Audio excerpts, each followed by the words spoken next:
can make alive. I've got nothing to hide. Let's go. What's up, everybody? It's Ace here. Back to you guys in the video. It's been a while since I actually did a review video. Just posted that in the Jolly one, so go check it out if you guys get the time after this one or other videos on the channel. Let's get going to this. You clicked on it, you know what it is. The Last of Us 1 and 2 review.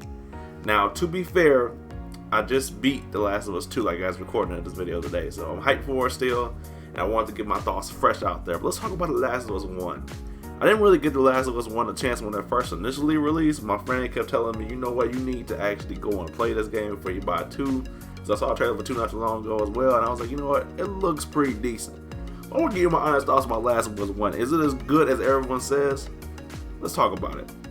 The setting and overall compelling story of The Last of Us 1 is what really drove me to like it the most, man. That first beginning segment is when Joel, Tom, and his daughter has that moment, and I want to go too much spoilers in case no one has played The Last of Us 1 and wanted to get into it after seeing my review, but basically having a setting of a post-apocalyptic world with infected and government running the place and don't know what's going on to happen. The suspenseful moments you have from that moment, as soon as the game starts, are like nuts, man. I really appreciate how grounded the character was of Joel.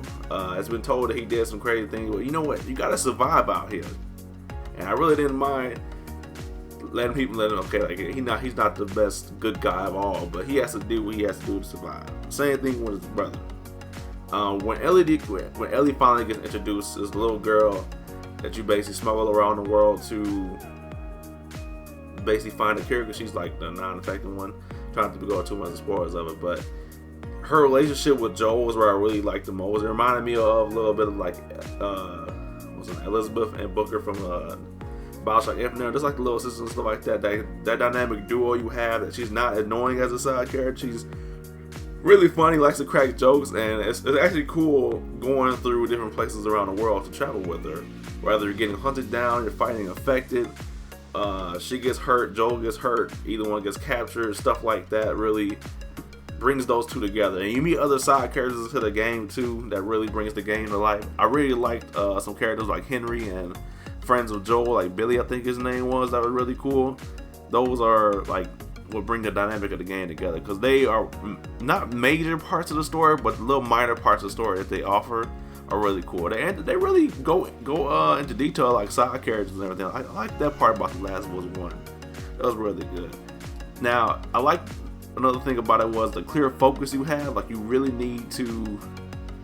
There's no really need to branch off and go.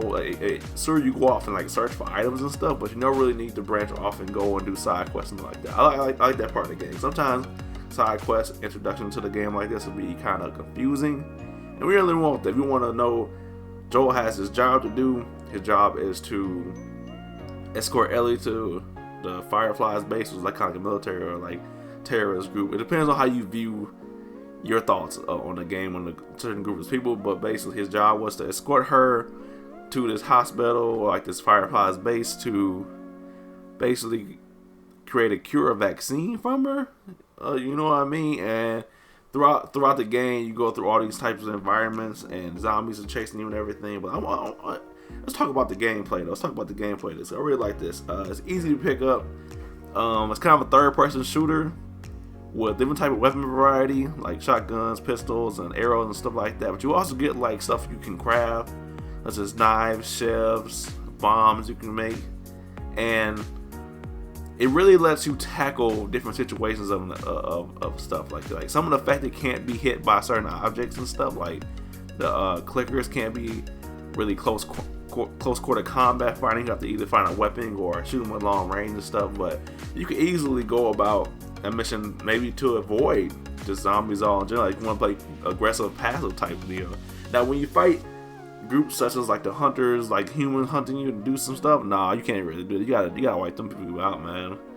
You gotta bring what you got, any weapons, any ammo you can take. You gotta take those dudes out. It really can get into you like that. It was really cool to see like all the different types of things you can do to go about certain missions. You can go full stealth mode, just go full rampage mode, but you ultimately don't want to do that sometimes because you need the ammo to the next segment. So I like the options that you do get ammo and all that as you play the game, and the systems of like the cover system and ducking and all that, and with weapons doing hella damage to things. You can go guns blazing, but it gives you the option not to do it. So I like that a lot. There's a lot of different enemy variety. You know, as I said, the clickers, you have the weapons from shells taking them out. You have the enemies from humans taking you out and everything. I like that a lot.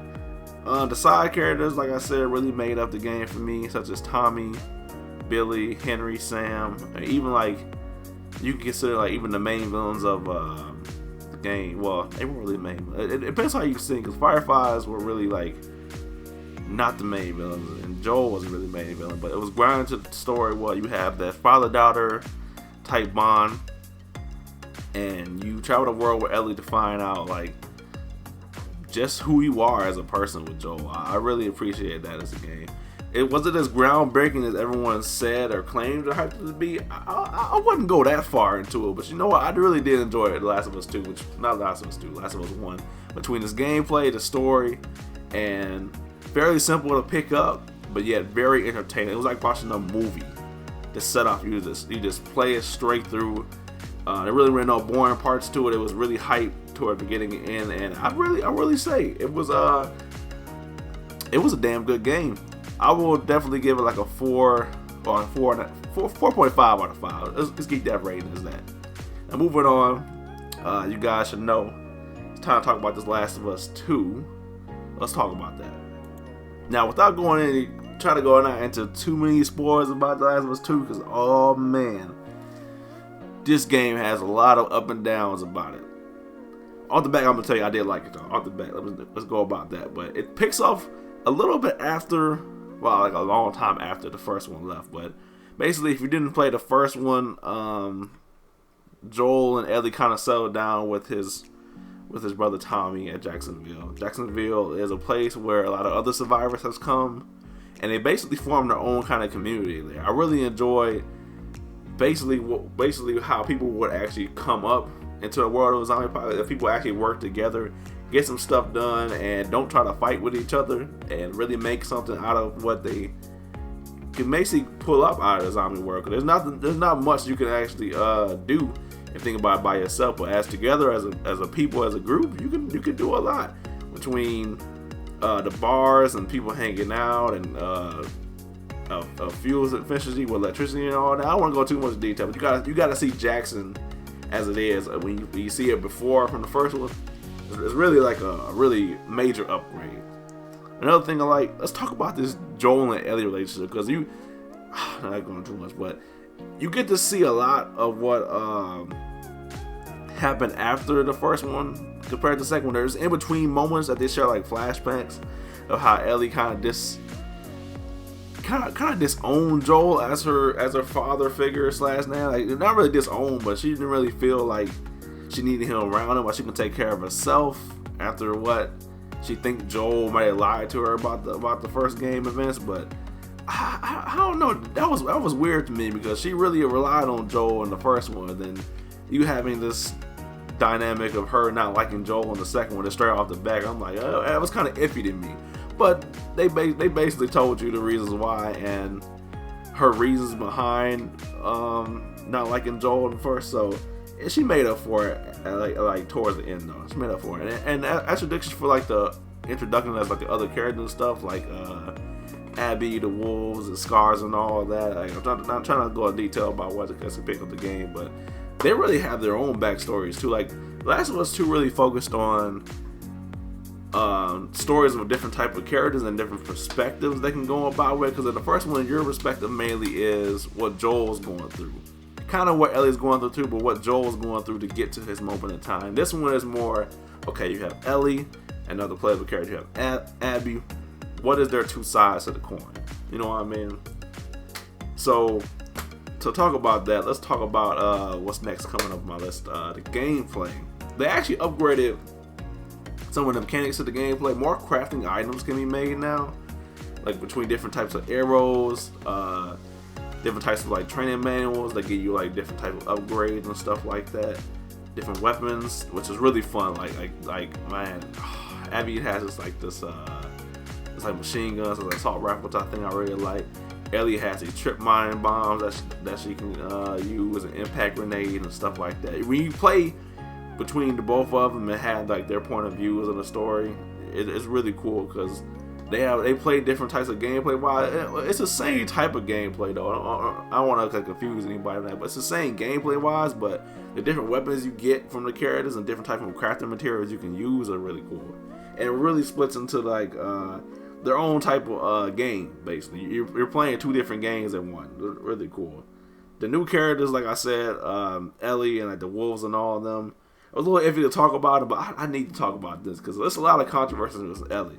I don't want to say whether I hate her or I don't like her, but I will say this. After you beat the game and play both her perspective of what's going on and play Ellie's perspective of what's going on, you kind of understand where those two are coming from. There are two sides of the same coin.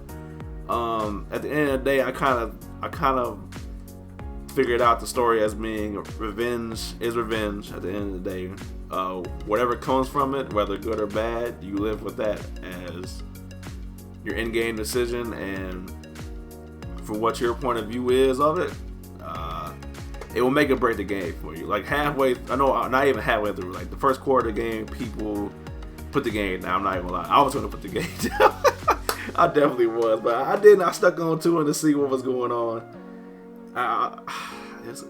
It's crazy how Last of Us 2 came about with all this, like the plot twists and everything. But like I said, I don't want to get too much into it, but it's a lot of plot twists that come into the game. It's a lot of controversy that comes into the game.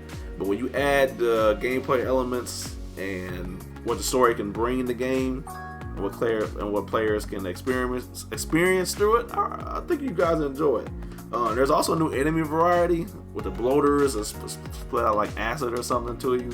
And it was one enemy though, I don't know what his name was. You play it on Abby's playthrough though. It's like a big zombie blob type thing. It looks like straight off a Resident Evil game. That was crazy. Ellie has some crazy enemies too to play with, but you see like stuff like that, different type of like sneakers or something. They'll hit you and run away.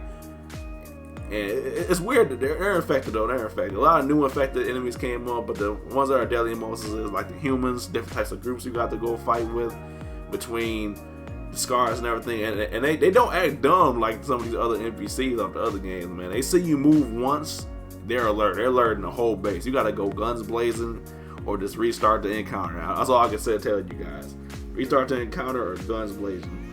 The direction and like the theme of the story is what I'm gonna justify with. You know, like I just said, it's really your point of view of how you view revenge and how you view Abby and Ellie as like a whole into the game.